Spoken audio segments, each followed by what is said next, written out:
This is the Big O Show. This is the Big O Show.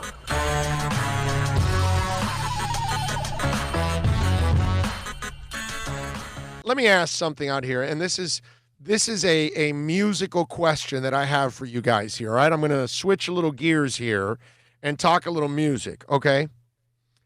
Is Dave Grohl the coolest rocker on the planet? Right now, if you had to name somebody in rock and roll, who is the coolest rocker? I say it's Dave Grohl. You tell me who else it could be. All right?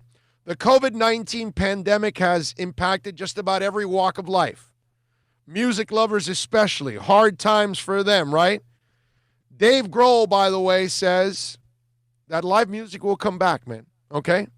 He says the Foo Fighters frontman is bummed just like the rest of us because not only is he a performer, fan, and he loves the shared communal experience of a live show. Grohl spoke about the band's now shelved plans for the special 4th of July bash in Washington, D.C.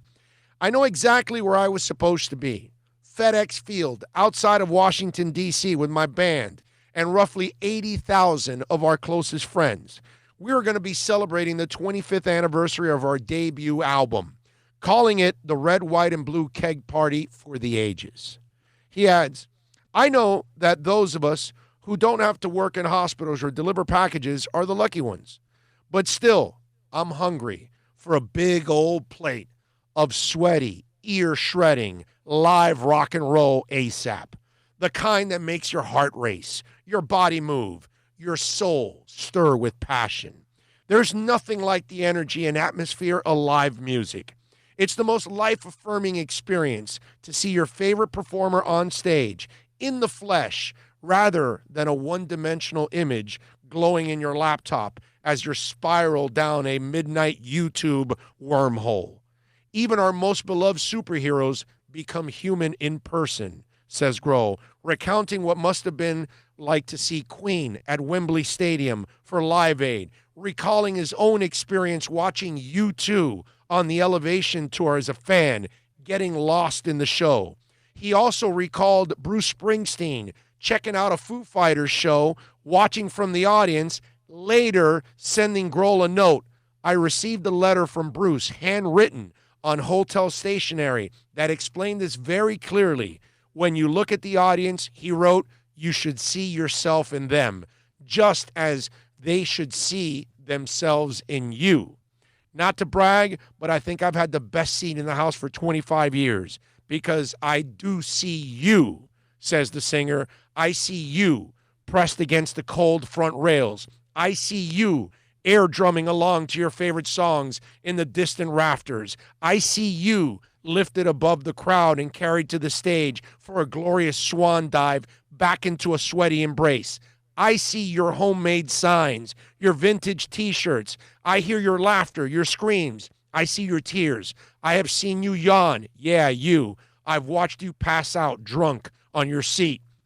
I've seen you in a hurricane-forced winds, in 100-degree heat, in sub-zero temperatures. I've even seen you grow older and become parents. Now with your children's day-glow protective headphones bouncing on your shoulders. And each night, when I tell our lighting engineer to light them up, I do so because I need that room to shrink and to join with you as one under the harsh fluorescent glow.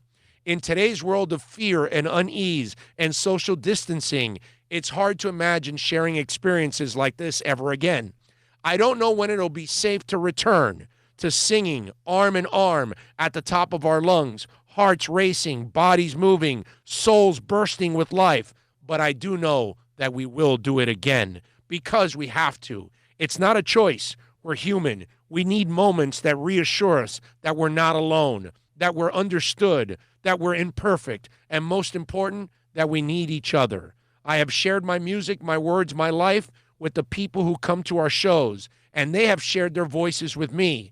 Without that audience, that screaming, sweating audience, my songs would only be sound. But together, we are instruments in a sonic cathedral, one that we build together night after night, and one that we will surely build again.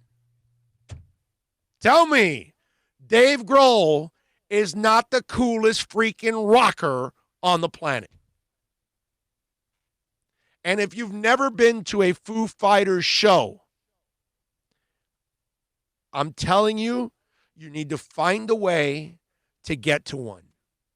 Because those are the kind of bands, those are the kind of people that you want to gravitate to as a music fan, because it's an experience when you get to see somebody like that do their thing. You know, and when you walk out of a concert from the Foo Fighters, you feel like you got your money's worth.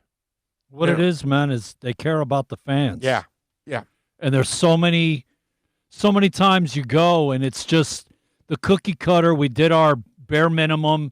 We got our money. Have a good night. Yeah, turn off the lights. Right. Let's get out of here. Right. And that's not that guy. And how is that an amazing letter or what by Dave Grohl? I mean, that's just.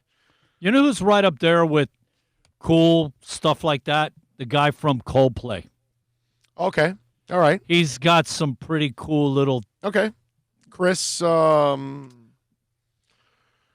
it Martin? It is Martin. It is Martin. It is Martin. Yes. That was only because of one of our listeners sending it in before. He was married to that the Goop chick, and he dumped her ass.